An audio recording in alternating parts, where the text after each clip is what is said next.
Hello, welcome to the Living in Liberty YouTube channel. My name is Elizabeth Echeverria. I'm the founder of Living in Liberty, a nonprofit in Pittsburgh that helps women transition out of a life of sex trafficking.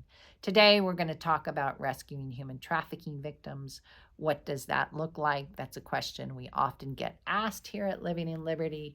It's not as simple as offering these women a way out. It's a lot more complicated than that.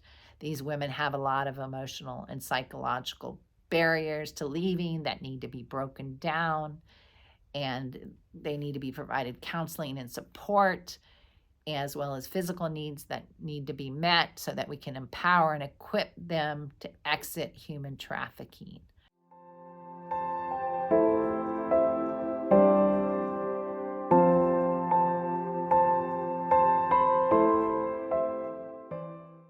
Rescue can come in a variety of ways, and you may be surprised to learn what being rescued from human trafficking actually looks like.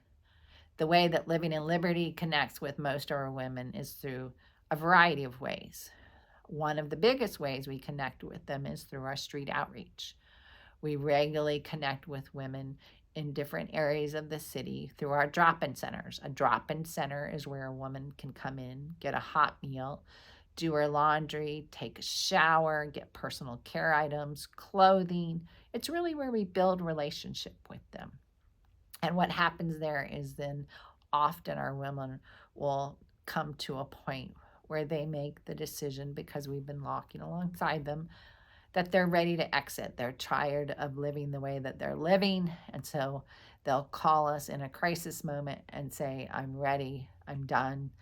And so we can connect them to a rehab, because addiction is a big part of their story. And then they're able to start on their journey to exiting trafficking. Another way is that it is not unusual for the women to end up in jail and have the opportunity to get some clean time and clarity there. And through that, the courts may order them to go into a program. And Living in Liberty can be one of those programs. And so they're able to, because of the time that they get in the jail, and they're able to get some clarity and think about their next steps. And the court order, because of all of the psychological and emotional barriers, sometimes helps them move along that path to making good decisions. It's better if they're able to make that decision to go. And so affording them opportunities to decide where they go helps in that decision process.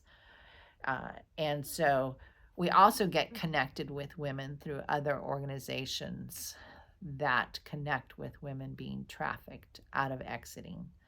And so they will refer their national networks of all the safe home programs or resources for women exiting trafficking. And so a social worker will reach out to us and we'll be able to connect with them in that way, or maybe they came into a hospital or a mental health facility, and so they need to be connected to organizations that provide support.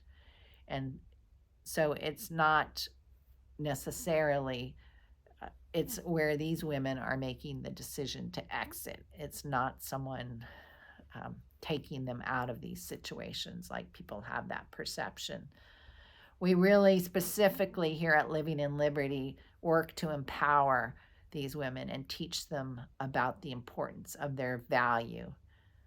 Women who only go through court-ordered restoration processes are likely not to stay out of being trafficked. In fact, the recidivism of our women, the average number of times for them to be successful is 14 times. So it's a long process for these women exiting a life of sex trafficking. We've heard of women being in multiple safe homes, up to 15 homes before they're able to fully make that transition out of a life of being trafficked and to choose a new lifestyle. When women really make that final decision, they make that determination that they're ready to exit and they're willing to do whatever it takes to heal and to move on, is when they're ready. And no amount of forcing them or trying to make that decision for them is going to make them follow through.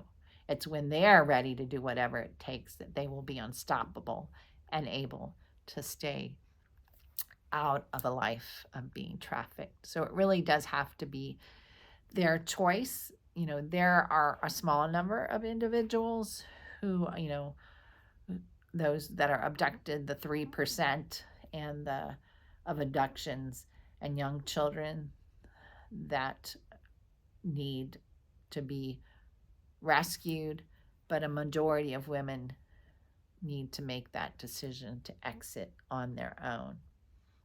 So we'd love to have you get involved here at Living in Liberty, and you can learn more about doing that at livinginliberty.org. We also would love to have you comment on this video with questions that you'd like to know more about sex trafficking, human trafficking, so you can help us with future content. So if you could comment below with some of your questions, that would be wonderful. Don't forget to like, share, and subscribe to the Living in Liberty channel. And thank you. I hope you learned something today.